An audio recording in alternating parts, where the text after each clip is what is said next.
Retro Games and Collectors, and welcome to a pickups video. This is the Leeds Super Retro Games Fair pickup, and I've also picked up a game from Granger Games. Just to let you know, I just went today and it was really good. I managed to get near the front of the queue, so I managed to pick up some games, and it did get very packed. And the only way it got that packed, the only way you can do it is try and, if there's a gap, to try and sneak in between. No, you just go like that. That's the only way you're getting it. It was getting that packed. It was getting very what's the word? Claustrophobia, whatever you call it. And yeah, it was a lot busier than what the Leeds Retro Game Market 2 was last year. It was held at the same place there, at the Super Retro Games Fair. It was getting a lot more packed. I was in there for a good hour and a half. And after that I decided to leave. Also I did see Chris Newton, and I saw Lee. I think he was surprised how good looking I was. And I saw Chris Newton. I have to say I was pretty speechless. He did have his iPhone with him recording. I think I didn't say anything on it. I think it was your good looks, Chris, if you're watching this. So and I don't think he picked up anything at the time, but I know I mentioned I've picked up a few things. So let's get cracking. Before I show you what I picked up at Leeds Retro Gaming event, I picked up, before the event, the only one game I bought, which I bought online, was Final Fantasy 8 2 or whatever, or 10, for the Xbox 360 complete. I can't remember how much I paid, it's that long ago. I got it at the beginning of January, shortly after I recorded my last pickup video. Now on to my goodies. I'll show my Granger Games last, what I got from there. Now the first store, they had some Commodore 64 games, as well as Spectrum 48, and also they had MSX games for £1 each. And these are brand new cassettes, so I picked up 3 Commodore 64 games, and the first one up is Motor X, and that was also £1. I didn't bother trying to knock her down. Crikey, I can't complain for £1. And according to a review, a great game with forests, desert, hill climbs and more. It's really addictive, and it's someone called David Darling. It looks a bit like a Sight Bank to me, so I expect to see a gameplay at some point. Now my next 2 games are shoot-ups, and the first one up is Silkworm. So that should be good. Based on the arcade game. So yeah, happy to have that for £1. And the final Commodore 64 game is Sidewinder 2, another shooter.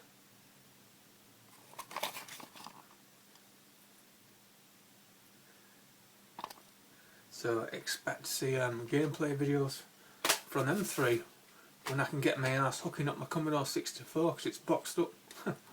So yeah, so £1 each for those. I was happy to have them. The next one I got a mug, and I thought, and it was $5.99, and it's this.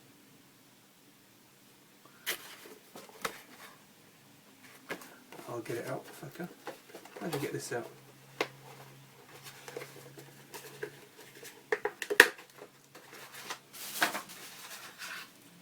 There you go. Arcade Veteran. Veteran. Veteran, yeah. Now there's Qbert. There's what do you call him now? Got Space Invader Galaxy. You've got Bubble, Donkey Kong.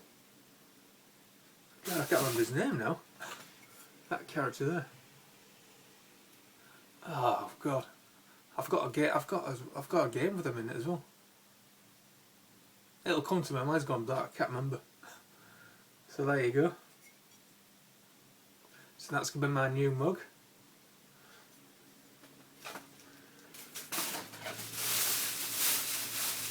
And the final game that I got, which I've been on the lookout for a decent copy, and this was only £1, and it's for the original Xbox.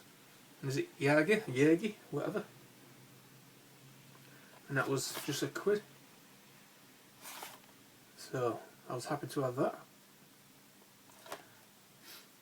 So really, I finally managed to get a decent copy of that. And then, oh yeah, and I also picked up this. It's called Retro Space, and there's the website. They seem to do retro game consoles and kits.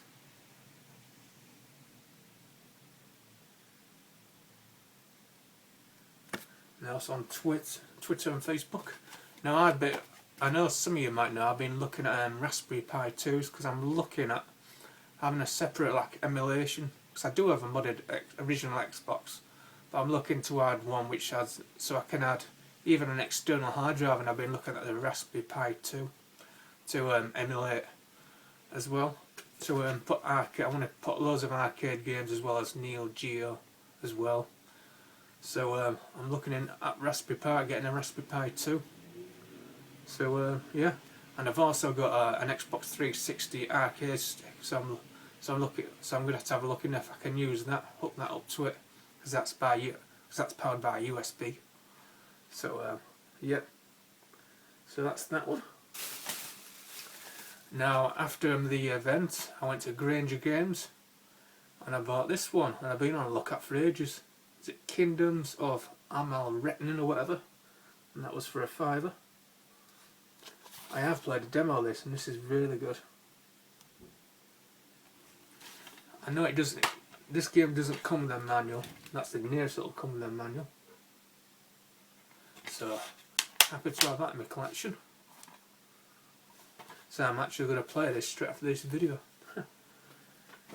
And that's all I've got to show you. You can tell that I haven't been picking up much. I've been playing games, then collecting. I did pick up a DS game, that was Zelda, the Spyglass, which I sold.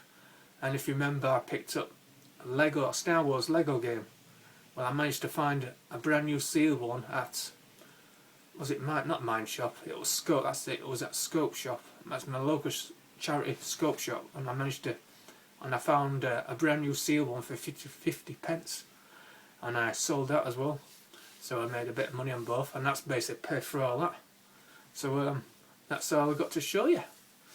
So next week there's going to be an Amstrad gameplay video, and I'm surprised how many people have viewed my MSX video. I didn't expect that to get that many views after this, so I'm kind of surprised. Oh yeah, and that reminds me, I managed to see an MSX computer. It was a Toshiba. Now it was a guy who runs, I don't know if he's one of the guys who runs GGG on Facebook, but I know he wanted like 100 odd quid. It was complete and boxed, and it had something else with it, but a bit too pricey for my like anyway. But yeah, it was nice to see finally MSX machine computer. Managed to see one. I don't know if it's the second one or what. So I'm pretty sure Sony did an MSX computer as well, but I can't remember. Anyway, that's all I've got to say. Don't forget you're never too old to game. Keep on pumping those muscles. Hell yeah.